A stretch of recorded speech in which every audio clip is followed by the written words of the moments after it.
Assalamualaikum warahmatullahi wabarakatuh. Bismillahirrahmanirrahim.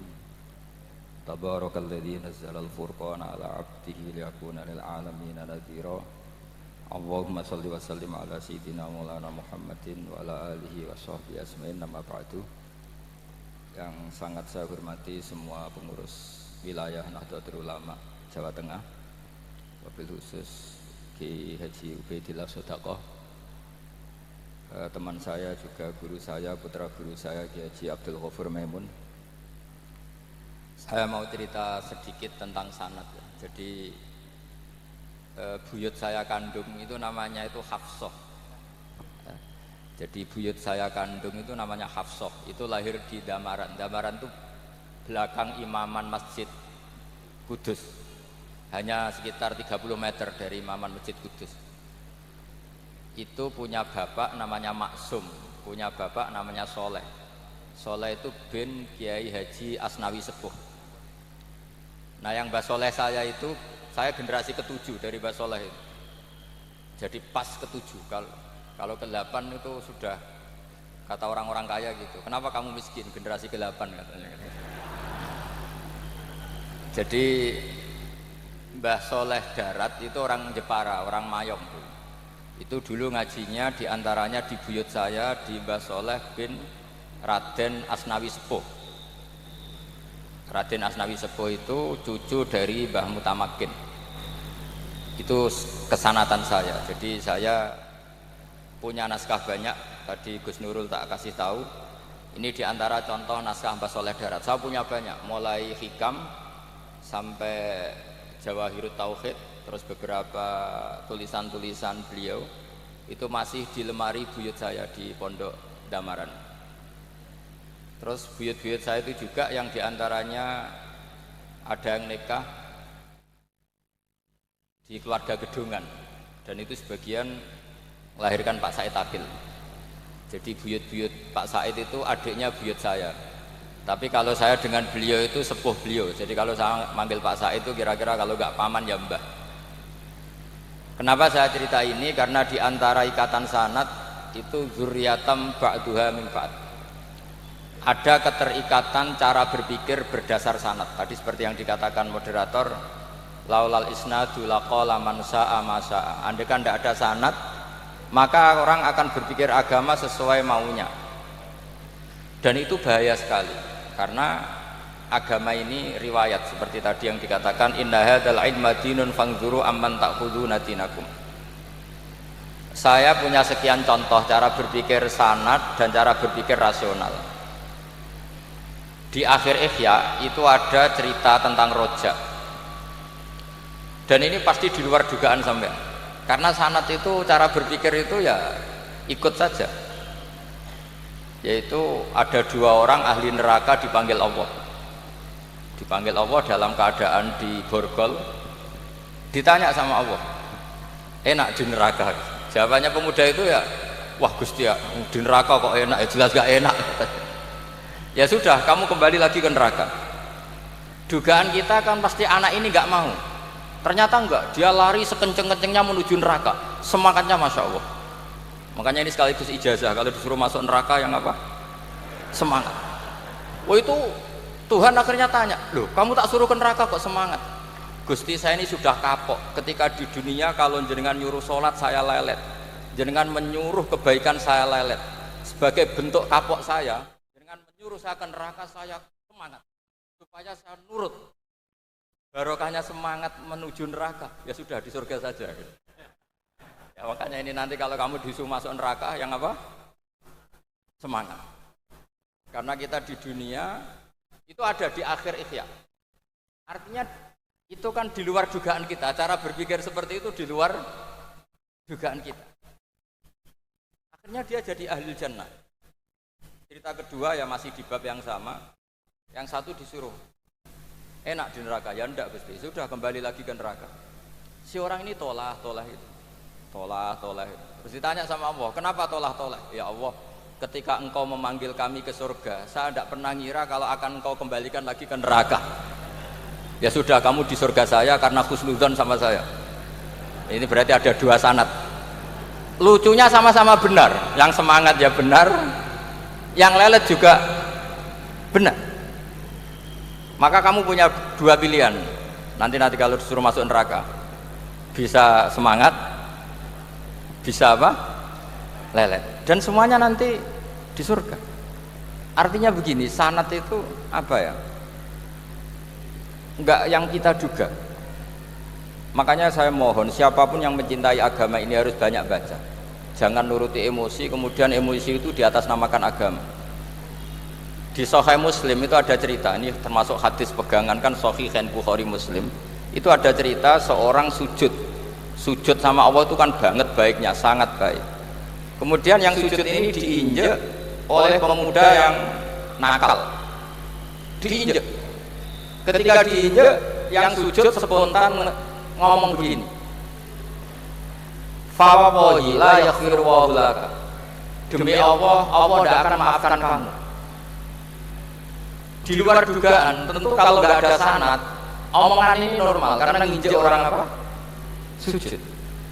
Tapi di luar dugaan, Allah mewahyukan ke Nabi di zaman itu, disuruh bilang sama orang yang sujud itu, Allah menghentikan manggalladzi yata'alla alayya alla aghfira li fulan faqad ghafartu lahu wa ahbattu amalah. Siapa yang mencatut nama saya bahwa saya tidak bisa memaafkan orang yang injek, Allah tersinggung karena namanya dicatut. Saya ini Tuhan bisa menyiksa dan bisa mengampuni. Kenapa sifat saya jadi satu hanya menyiksa? Sifat ampunan saya di mana? Itu kalau nggak sanad tidak bisa. Saya ulang lagi, Allah itu apa? Zat yang bisa yaghfiru liman yasha wa yu'adzibu man yasha. Tapi orang yang sujud ini hanya mensifati Allah satu, yaitu Allah pasti menyiksa. Dan Allah tersinggung. Bagaimana mungkin saya Tuhan hanya berstatus bisa menyiksa, tidak bisa mengampuni. Akhirnya orang ini disalahkan oleh yang sujud tadi. Bilang ke orang itu, sujudnya saya hapus pahalanya, dan yang injek saya hapus dosa. Tapi ya bukan berarti terus kamu boleh injek orang sujud. Artinya gini loh, saya hanya memperkuat moderator tadi, berpikir agama itu berdasar sanad. Kalau nuruti emosi pasti kita akan setuju Allah tidak ngampuni yang menginjak. Tapi berdasar sanad, berapa orang yang dulu melukai Nabi, bahkan punya niat membunuh Nabi, akhirnya ditobati oleh Allah Subhanahu wa Ta'ala. Siapa yang enggak tahu cerita Suraqah, orang yang niatnya membunuh Nabi, ditobati Allah. Siapa yang enggak tahu cerita Khalid bin Walid, orang yang punya konsep untuk mengalahkan Nabi di perang Uhud, juga akhirnya masuk Islam dan diampuni Allah. Banyak lagi tokoh kafir yang dulu musuh Nabi akhirnya ditobati oleh Allah. Sehingga ketika Nabi sangat marah ya dengan mereka yang kafir, malah ada ayat turun laisa laka minal amri syai'un aw yatuba 'alaihim aw yu'adzib, bahwa wilayah mengampuni dan memaafkan wilayah Allah. Tentu kita secara syariat akan mengatakan yang injak itu salah, pasti itu. Kalau yang injak itu pasti salah, yang kafir pasti salah. Tapi jangan katakan kalau Allah tidak bisa menobati mereka. Lagi-lagi yang bisa mengertikan itu apa? Sanad. Kita ngaji di bab itu bahwa ada orang diinjak, ternyata Allah ketika yang sujud mengatakan wallahi la yaghfiru laka, demi Allah tidak akan maafkan kamu. Loh, mensifati Allah dengan satu sifat la yaghfiru itu Allah tersinggung. Karena Allah bisa yaghfir.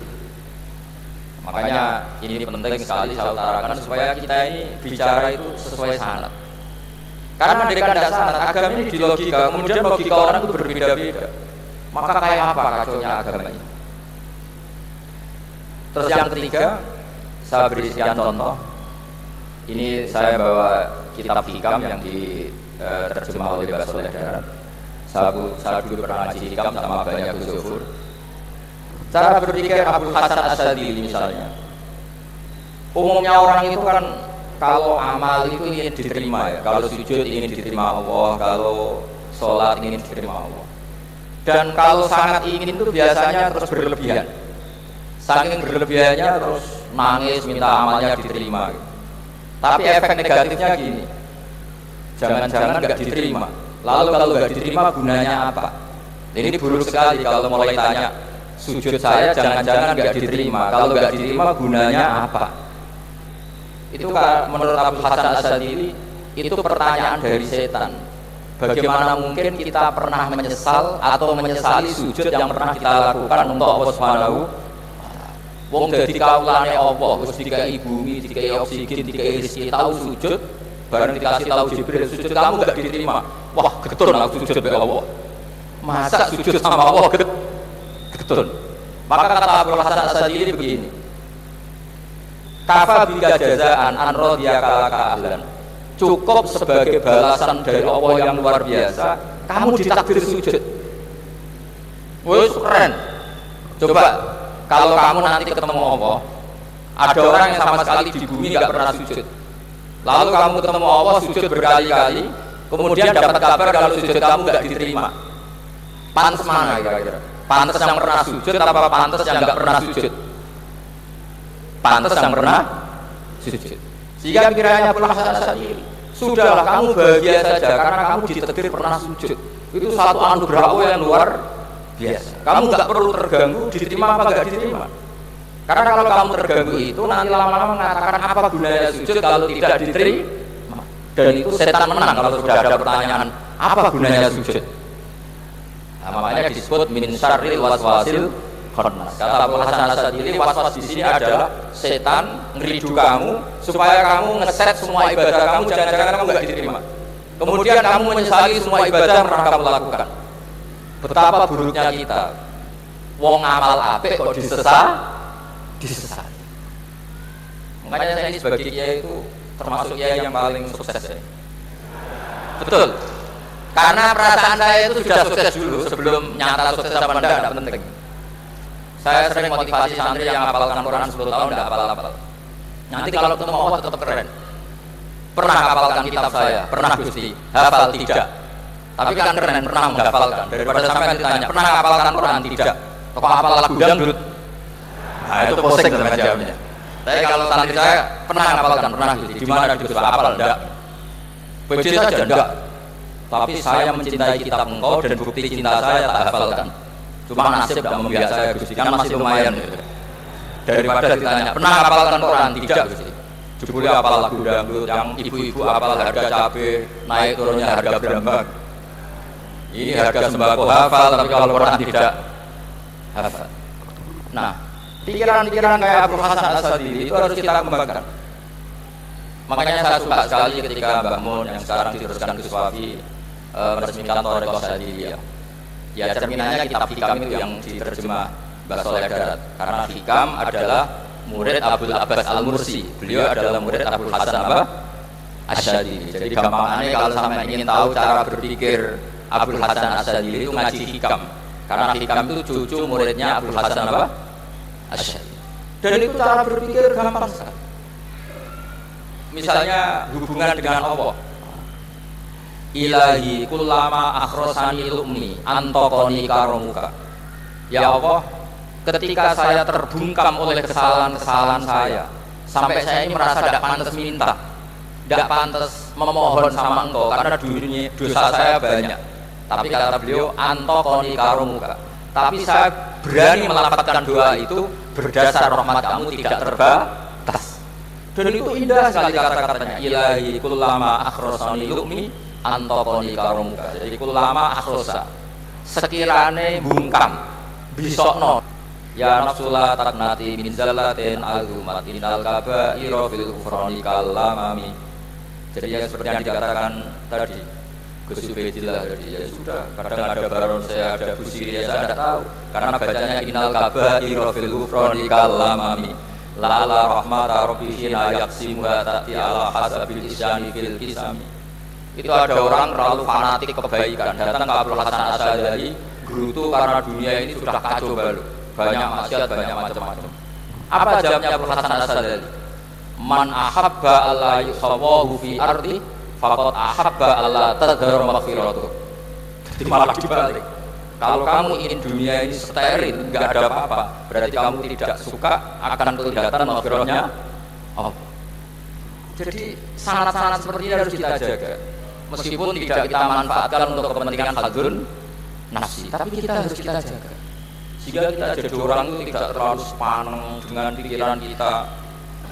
bahwa maksiat itu pasti mendatangkan azab. Kok kamu mengatakan pasti, itu buktinya apa? Maksiat itu salah, kalau salah harus istighfar. Maksiat itu salah, tapi Allah bisa saja mentobati yang maksiat kemudian jadi orang baik, karena Allah tetap bersifat yaghfiru liman yasha wa yu'adzibu man yasha. Kok kamu katakan pasti itu sanadnya dari mana? Jadi ini pentingnya sanad ya. Jadi kita harus terus menjaga sanad ini supaya cara berpikir agama sesuai garis yang pernah ditulis oleh para ulama, yang semua itu musalsal ila Rasulullah sallallahu alaihi wasallam. Terus ini mumpung ini di depan Gus Zofur juga, ini pernah tak baca di depan putra-putra beliau, di depan anak-anak. Ini nanti saya hadiahkan ke PWNU Jawa Tengah. Saya nulis kitab ini sebagai bentuk saya bahwa apa yang dilakukan Syekhina Kiai Haji Maimun Zubair semuanya itu berdasar khazanah-khazanah yang ada dalam kitab-kitab Al-Kutubil Mu'tamadah. Di antaranya ini kitab Hilyatul Auliya. Kitab Hilyatul Auliya itu kitab kesayangan Imam Ghazali. Sampeyan kalau baca Ihya juz 4 itu beliau memberi saran ke kita, wa alaika bi mudawamati mutolaati kitabi Hilyatul Auliya wa tabaqatil asfiya. Karena Imam Ghazali fi manaqibil akhyar itu nginduk kitab Hilyatul Auliya karangannya Abu Nu'aim Al-Asfihani. Kalau di tasawuf beliau nginduk kitab namanya Qutil Qulub karangannya Abu Thalib Al-Makki. Kalau di fikih tentu beliau nginduk gurunya sendiri Imamul Haramain, yaitu Nihayatul Matlab fi Dirayatil Madhab. Ini saya beri contoh kenapa Mbah Mun, Ki Ubaidillah, semua tokoh-tokoh NU cara perilaku itu santai, rileks tapi terarah. Ini saya beri contoh. Ini riwayat dari Sufyan bin Uyainah, termasuk gurunya Imam Syafi'i. Ini halaman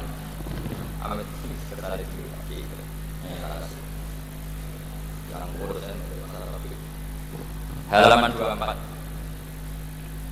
Ya, ini di halaman 24 saya terangkan An Sufyan bin Uyainah kana Isa wa Yahya alaihi wassalam ya'tiyanil qaryata fayas'alu Isa an syirari ahliha wa yas'alu Yahya an khiyari ahliha. Faqala lahu Yahya lima tanzilu ala syirarin nas qala innama ana tabibun udawil mardo. Ini di juz 7 halaman 323.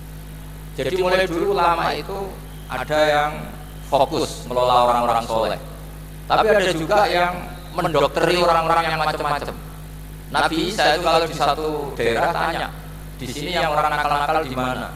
Oh, di situ. Terus beliau ke situ. Ditanya Nabi Yahya, kenapa ke situ? Saya ini nabi itu biman jilati tobib. Saya ini bara dokter. Tentu dokter itu yang menyembuhkan orang-orang yang sakit. Sehingga kiai kita itu ya kancaran orang soleh yang mau, bina orang fasik yang mau.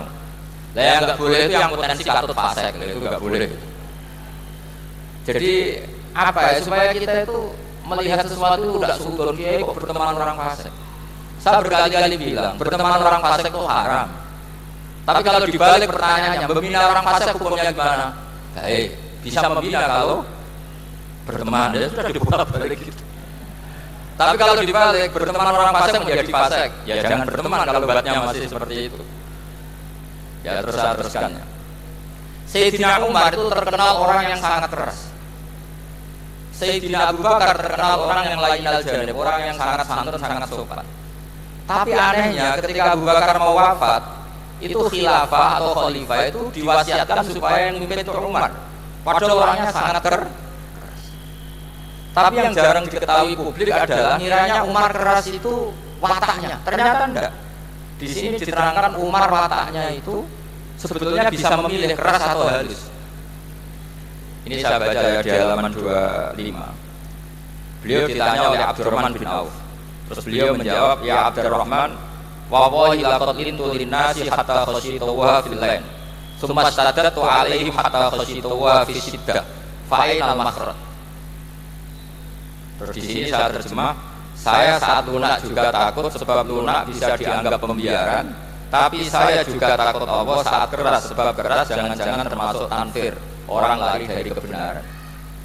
Ya misalnya gini, sampean punya anak putri atau punya ponakan pacaran, datang ke kamu sama cowoknya, kalau kamu lunak pasti ponakan kamu ngira oh Pak D enggak apa-apa, padahal Pak D saya itu kiai, ternyata saya ditegur. Lunak itu punya akibat dianggap pembiaran terhadap Ya. Tapi kalau kamu keras, wah nang nggonku tak wantemi watu. Kan enggak pernah ke kamu, bagaimana bina wong sowan aja enggak berani. Artinya efeknya sama.